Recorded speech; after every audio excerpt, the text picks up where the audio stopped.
Pored lokalnih i nekategorisanih puteva, ove građevinske sezone rade se i gradske ulice. U toku je asfaltiranje železničke, za šta iz opštinskog budžeta izdvojeno više od 25 miliona dinara. Radove je danas obišao predsjednik opštine Dejan Kovačević. Železnička ulica, kao što znate, je žila kucavica Gornjeg Milanovca i jedna od alternativa glavne ulice. Kad god se nešto desi, zagušenje u glavnoj ulici, koristimo železničku.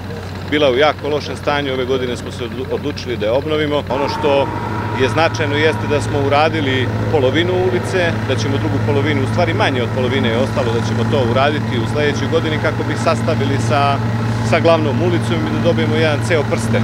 Ono što je još značajno reći da su nam radovi u toku skoro na svim gradilištima, da smo Dušana Dugalića završili, da ostaje da završimo još Mladena Žujovića, tako da u principu sve ono što smo planirali polako realizujemo.